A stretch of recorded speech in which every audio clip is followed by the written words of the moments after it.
The Reed Organ Society, founded in 1981, is an international non-profit organization devoted to the appreciation, study, collection, restoration, and preservation of reed organs. Membership is open to anyone who is genuinely interested in reed organs. On October 1st to 4th, 2015, the biennial ROS gathering was held in Independence, Missouri, which was called the Trails West, due to the fact that there were 5 national trails that met at that location. The hosts, Charlie and Pam Robison, provided an excellent venue, which started on the Thursday evening with a meet and greet and a chance to look over the many organs on display. The featured organ maker was Packard Organ of Fort Wayne, Indiana, which contains some of the most elaborate Victorian-style cases ever offered for sale. The following day, it started out with presentations on the history of the Fort Wayne Organ Company by Charlie Robison. Mason Long, the converted gambler. His book, Mason Long, converted gambler. In the back of his book, the Packard organ. Okay. So they were supporting him in, I don't know, maybe they paid to advertise his book, maybe they made a donation to support him. I'm tending to think they worked something out with it, because Mason Long then puts out for his revivals Songs of the Pilgrims that he puts out, and what does it say? We use the Packard organ. So the musical wagon had a Packard organ on it. Again, Packard organ ad in the back of the book. So they had a relationship with the revivals that were going on to help them improve organs. The other presentation that morning was by Rodney Jantzi regarding the methods of playing suction reed organs, named It's All in the Method. At the end of a piece, a lot of my pieces, especially if you're doing a soft hymn or anything like that, you want to fade out. Personally, I like to fade out on the end. But it can be hard because as you're going softer, you have to exchange your feet in the right timing, or else it will sound like this. Yeah, you get that little pulsing noise from your feet. So if you're using 2 feet at the same time, here I'm doing 2 feet at the same time. If I can control it, I'm getting double the wind. And I can have it die out very, very slowly and very controlled.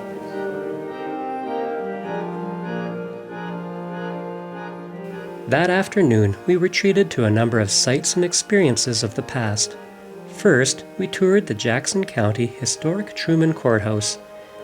There, we had a presentation called What's in a Name by Charlie Robison, which featured a stenciled organ named Harwood Organ of Kansas City, made by Newman Brothers. This organ was then part of a small concert by Rodney Jantzi after the presentation.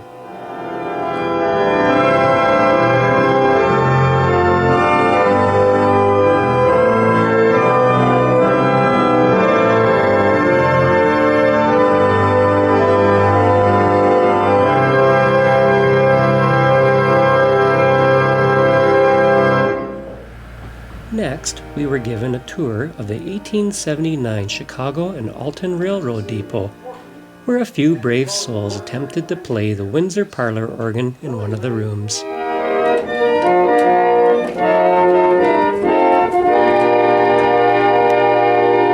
All right. We were then escorted from the depot by covered wagons pulled by mules, and were given a tour of the sights and history of the local area.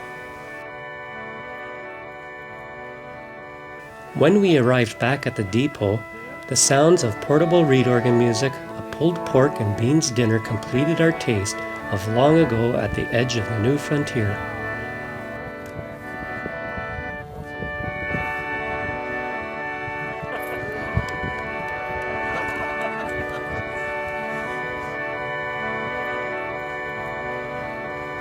Later that evening, a number of attendees treated us to an event called Pick a Piece and Play, where we were able to enjoy many styles and arrangements from different performers.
The following day started with more sessions.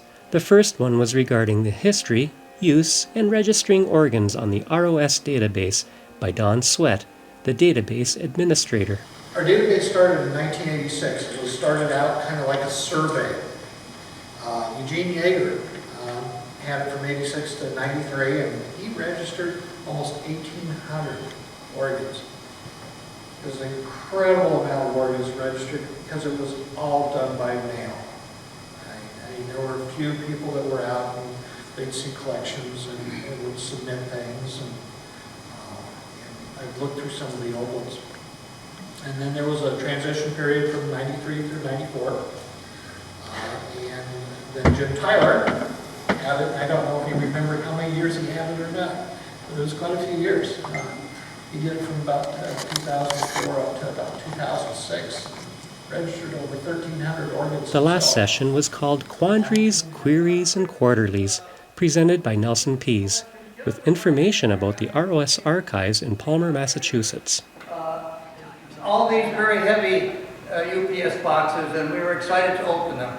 He had the largest collection of reed organ catalogs in the world, and now the Reed Organ Society has them. Isn't that great? This is Beverly going through, just opening the boxes, sorting them out by alphabetical number. This is in the same building as the archive, but down at the other end we had an open classroom at that time. And guess who those are? Sitting right here. The bachelors came and spent a whole long day helping us sort those out, and they were terrific.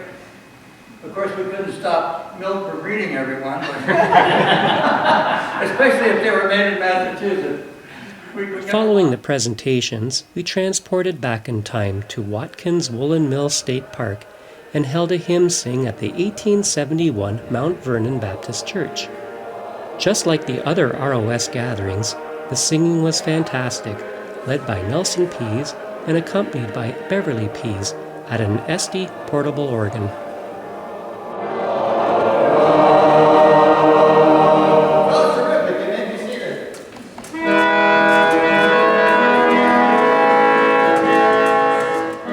Nelson would first play a tune on the roller organ, then we would guess the tune and sing it. The ROS Quartet were once again reunited for an impromptu verse or two, as directed by Nelson.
We then moved to school days at the 1856 Franklin Academy.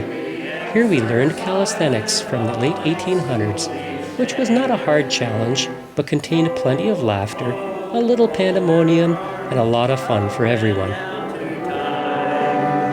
Move arms tightly folded up and down in time. Oh, I can't read. Where are we at? Fan. All right. Where am I at? Okay, we're ready to do a fan. Oh, of course. All right.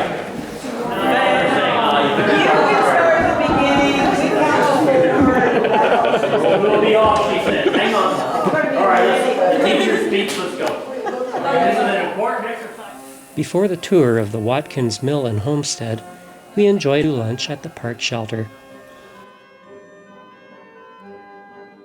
The Watkins Mill is a woolen mill built in 1860 and preserved as it was when it closed in 1905.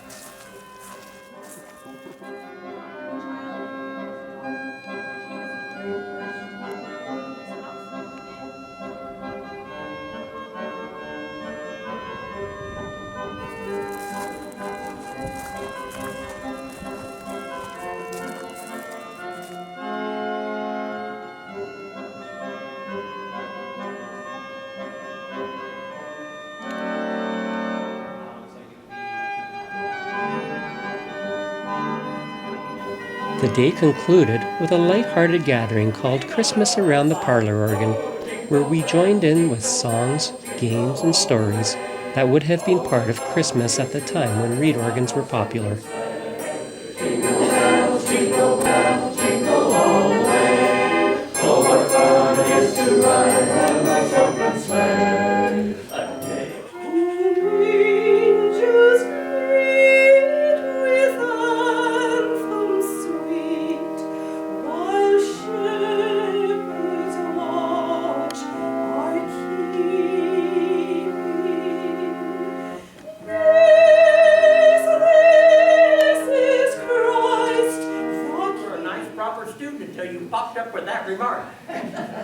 And for that reason, you have won the Lump of Gold Award. There you go, sir. That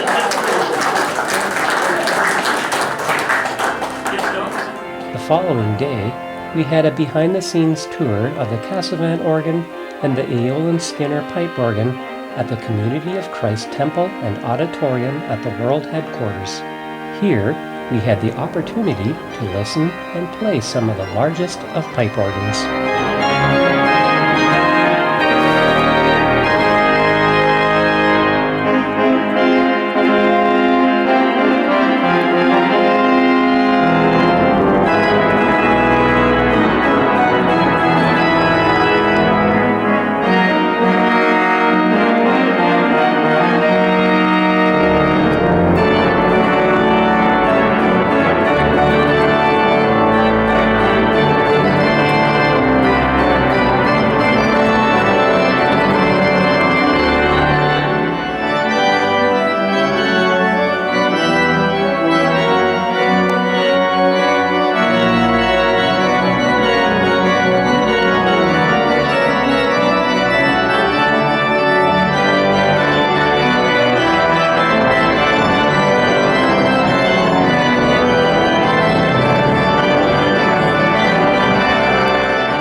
We were then given a tour of the steamboat Arabia, which is a display of the contents that were recovered from this steamboat that was lost in the Missouri River in 1856. After a catered lunch and a presentation of thanks to Charlie and Pam, we attended the closing concert at the Community of Christ Auditorium with 3 reed organs, 2 pianos, and 1 large pipe organ.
close off the 2015 gathering, we assembled back at the host church to browse the media tables, shared stories, and said goodbye to new and old friends. There are many ways people enjoy reed organs. It might be the important role they had in providing music at the turn of the century, or just the history behind them. It might be the joy to listen to the pure acoustical sound they create, or you enjoy playing them. It might be because they are beautifully made and a desire to collect, or you enjoy restoring the mechanical actions of long ago.